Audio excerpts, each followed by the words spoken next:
क्या आपकी बहू अपने साथ लड्डू गोपाल लाई है, या आप अपनी बेटी को उसकी शादी में लड्डू गोपाल साथ में देते हैं, या फिर लड्डू गोपाल की सेवा करते हैं? तो बड़े ध्यान से यह प्रसंग सुनिएगा। हरे कृष्ण दोस्तों, मैं हूं अनुज शर्मा। पहले तो मैं आपको यह बता दूं कि जहां भी लड्डू गोपाल होते हैं तो वो साक्षात होते हैं, वो कोई मूर्ति नहीं होती, साक्षात लड्डू गोपाल होते हैं। बहुत लोग ये सोचते होंगे कि सब लोग उनको भोग लगाते हैं, उनकी सेवा करते हैं, तो क्या वो भोग ग्रहण करते हैं?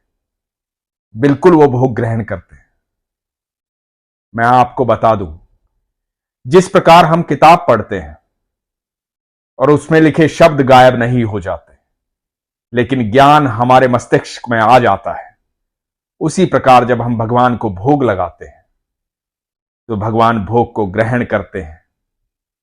आपका भोग गायब नहीं होता, लेकिन भगवान भोग ग्रहण कर लेते हैं। यह प्रसंग जो आज आपको सुनाने जा रहा हूं, बड़े ध्यान से सुनिएगा। एक बार एक लड़की की शादी हुई। माता पिता ने भाई के रूप में साथ में लड्डू गोपाल दिए। भगवान कृष्ण की अनन्य भक्त थी लड़की, बेहद प्यार करती थी, बड़ा संस्कारिक परिवार था, ठाकुर जी के अनन्य भक्त थे। भाई स्वरूप में लड्डू गोपाल को अपने साथ ले आई।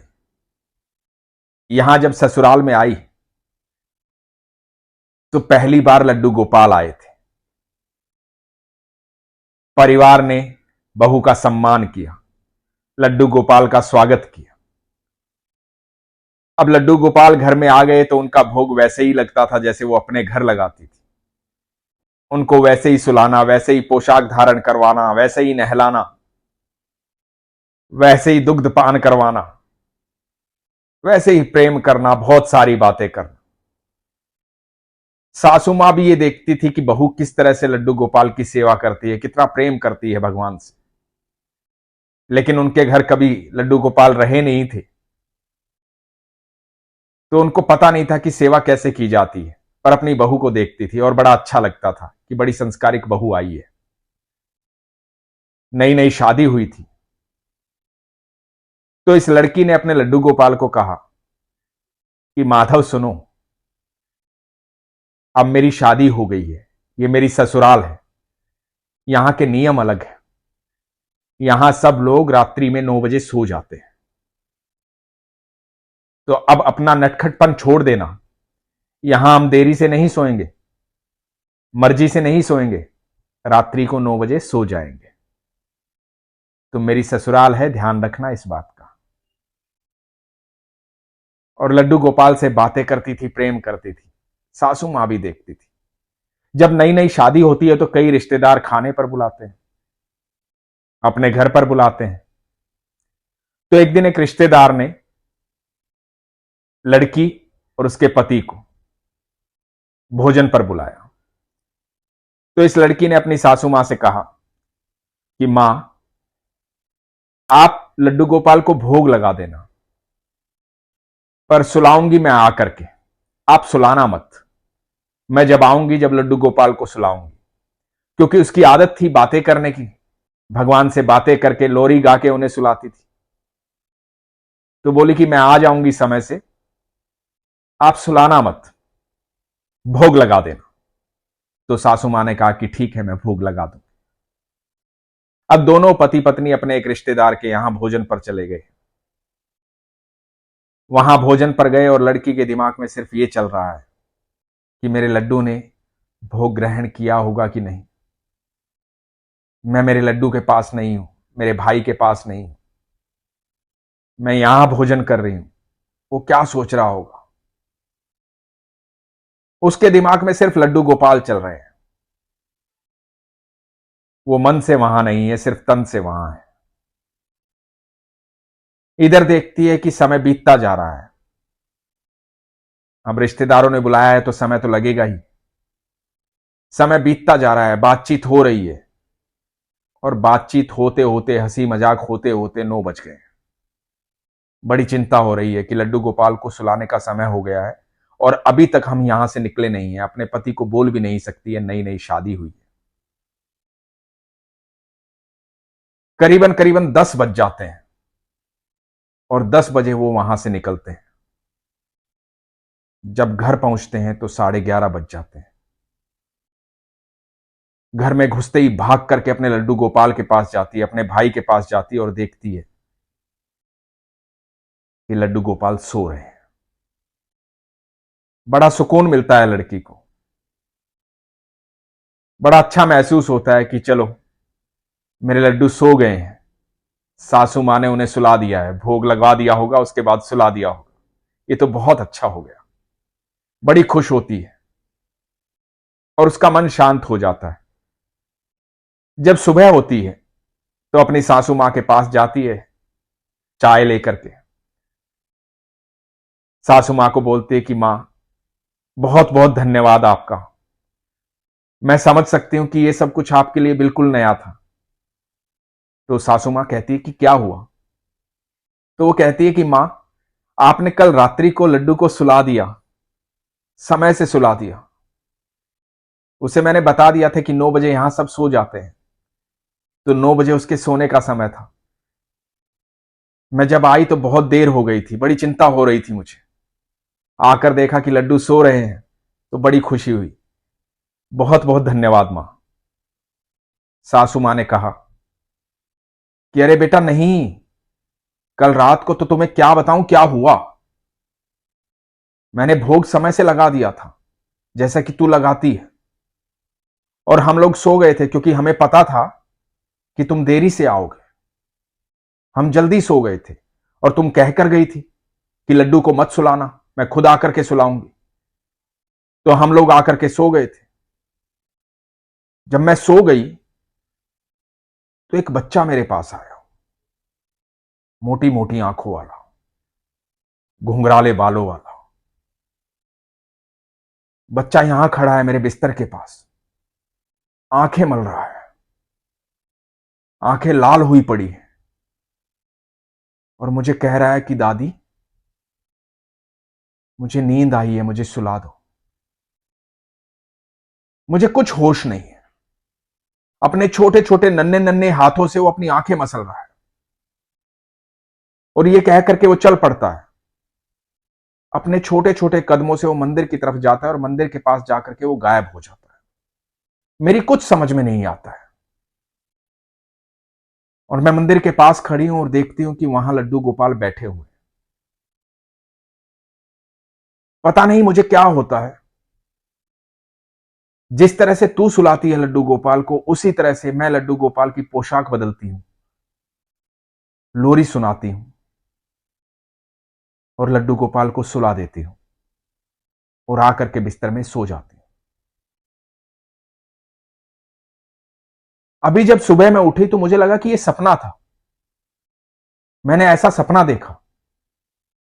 लेकिन तू कह रही कि मैंने सच में लड्डू गोपाल को रात्रि में सुलाया था। सासू मां रोने लग जाती है। इधर बहू भी भाव विभोर हो जाती है। सासू मां बहू को गले लगाती है, कहती है कि मेरी जिंदगी के आखिरी पड़ाव में तेरी वजह से मुझे भगवान के साक्षात दर्शन हो गए। मैं देखती हूं किस तरह से स्नेह करती है तू लड्डू गोपाल को, किस तरह से प्रेम करती है तू लड्डू गोपाल को। मैंने लोगों से किस्से कहानियां सुनी थी कि लोग भोग लगाते हैं, लोग प्रेम करते हैं। अब मुझे पता लग गया कि ये किस्से कहानियां नहीं है। लड्डू गोपाल जहां होते हैं साक्षात होते हैं, हमारे घर में साक्षात है। मैंने रात्रि में देखा है उन्हें,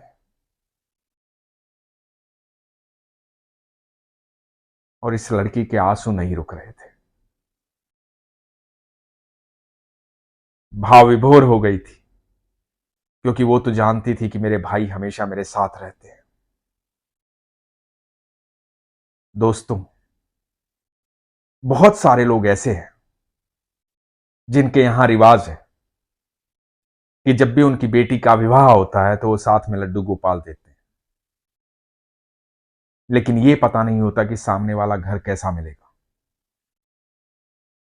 ऐसे किस्से मैंने बहुत पढ़े हैं, सुने हैं, मुझे काफी लोग भेजते भी हैं कि अपने घर से वो लड्डू गोपाल लाई थी और लड्डू गोपाल को यहां ला करके डब्बे में बंद करके रखना पड़ गया। यहां उनकी सेवा नहीं होती है क्योंकि लड़की का घर बदल जाता है, उसको दूसरे परिवार के हिसाब से रहना पड़ता है, यही परंपरा भी है। लेकिन आप याद रखिएगा, यदि आपकी बहू लड्डू गोपाल लेकर आई है तो लड्डू गोपाल नहीं लाई, साक्षात ठाकुर जी को लाई है। वो आपका सौभाग्य लेकर आई है। बहू तो वैसे भी लक्ष्मी का रूप होती है। जब भी घर में बहू आती है तो साक्षात लक्ष्मी आती है। अब ये तो हम सब पर निर्भर करता है कि हम लक्ष्मी का स्वागत कैसे करते हैं। ये तो हम सब पर निर्भर करता है कि हम लक्ष्मी को सम्मान कितना देते हैं। एक बार सम्मान देकर देखिए, स्वागत करके देखिए। जो भी लड़की अपने घर लड्डू गोपाल लेकर आती है तो याद रखिएगा, लक्ष्मी जी साक्षात विष्णु के साथ आती है, महाविष्णु के साथ आती है। कृष्ण जहां भी होते हैं साक्षात होते हैं, जिसके साथ भी होते हैं साक्षात होते हैं, और जिसके साथ जो रिश्ता होता है उस रिश्ते को निभाते हैं। और भगवान श्री कृष्ण ही हैं जो आपको यह अधिकार देते हैं कि आप उन्हें अपना भाई कहते हैं, अपना बेटा कहते हैं, अपना दोस्त कहते हैं, अपना पिता कहते हैं। वो आपको हर अधिकार देते हैं। तो जिस रूप में चाहेगा मैं तेरे साथ रहूंगा, क्योंकि वो हमें बेहद प्रेम करते हैं। तो इसके लिए आज के बाद कभी ये मत सोचिएगा कि आपके घर जो लड्डू गोपाल हैं सिर्फ लड्डू गोपाल हैं, सिर्फ वो मूर्ति है। नहीं, वो साक्षात हैं, आपके साथ है। बस आपका विश्वास प्रगाढ़ होना चाहिए। अपने विश्वास को कभी कमजोर मत होने दीजिए। उन्हें मूर्ति मत समझिए। जब भोग लगाते हैं तो बड़े भाव से लगाइए। और यकीन मानना, जब आप ये कह देते हैं ना कि हम रात्रि में 9 बजे सो जाएंगे, वो इतने ही प्यारे हैं, इतना स्नेह रखते हैं कि वो आपकी दशा को आपसे पहले समझते हैं। आप जो भोग पवाते हैं वो भोग लगा लेते हैं। आप जैसे सुलाते हैं वैसे सो जाते हैं। आप जैसे उठाते हैं वैसे उठ जाते हैं। किसी प्रकार की कोई भी शिकायत नहीं करते। जैसी स्थिति में आप होते हैं वैसी स्थिति में लड्डू गोपाल रहना चाहते हैं, क्योंकि वो आपसे बेहद प्रेम करते हैं। उनकी कोई शिकायत नहीं होती। पर यह यकीन भी तो करो कि वो साक्षात होते हैं। और जब यकीन कर लोगे तो पल प्रतिपल चमत्कार होगा। यह अनुभव तो तभी आप प्राप्त कर सकते हैं जब अनुभव करेंगे, जब विश्वास करेंगे। तो इसलिए हमेशा कहता हूं, अपने विश्वास को मजबूत रखो, अपना ख्याल रखो। हरे कृष्ण।